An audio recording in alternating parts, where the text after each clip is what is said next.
14号，南京大屠杀75周年的同时，中国海监飞机飞抵钓鱼岛领空，与正在钓鱼岛领空内巡航的4艘中国海监船会合，开展海空立体巡航。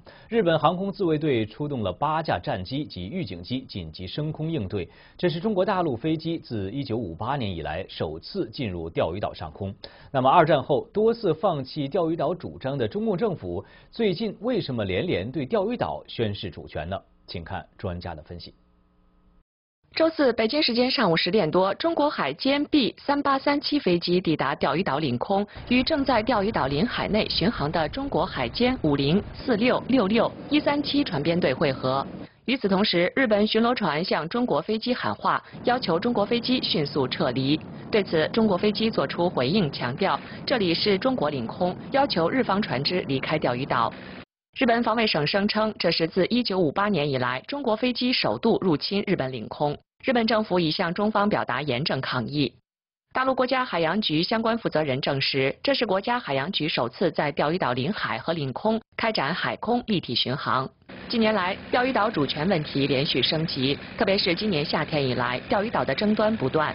评论家胡平认为，这次中共出动飞机到钓鱼岛上空是当局计划的一部分。胡平还指出，除了钓鱼岛之外，中共当局在其他方面也显示出一种进攻的姿态。新的护照上把印度等一些国家的领土圈入中国版图内，就是一个很好的例子。有显示武力的倾向，这和习近平上台之后强调民族复兴也有相当的关联。一方面是对外显示一种进攻的姿态，对内呢进一步的发动民族主义，当然都有着转移内部矛盾、强化自己统治的作用。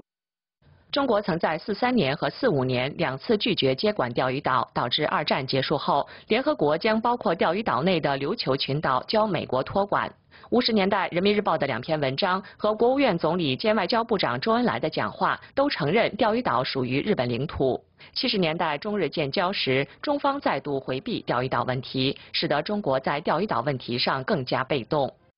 美国最近他们参院有通过决议，再次表示钓鱼岛属于这个美日安保条约这个范围之内。主要问题是美国政府应该意识到，过去他一直期待中国政府能够在国际事务中扮演一种负责任的大国这么一种角色，这种期待显然是不符合事实的。中国公民监政发起人郭永峰指出，不管对内还是对外，战争就是一场灾难。郭永峰还表示，如果中共真要动武，国际社会和国内民众都会反对。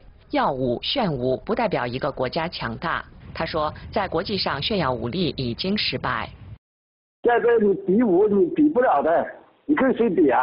中国的强大，第一个是要有人权的保障，或者要有尊严；第二个就是物质上和经济上要非常宽裕，老百姓要本身有钱；第三个强大就是老百姓要有文化，要有教养。国家主义，国家再有钱也是独裁者的，对不对？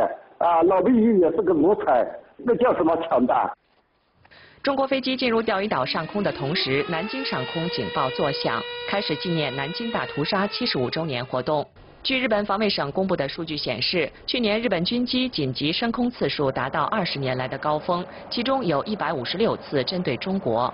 几天后，日本国会将举行大选。根据民调，在野自民党领导人安倍晋三很可能成为下届日本首相。几周前，他发表竞选政见，表示当选后要对中国采取更强硬的政策。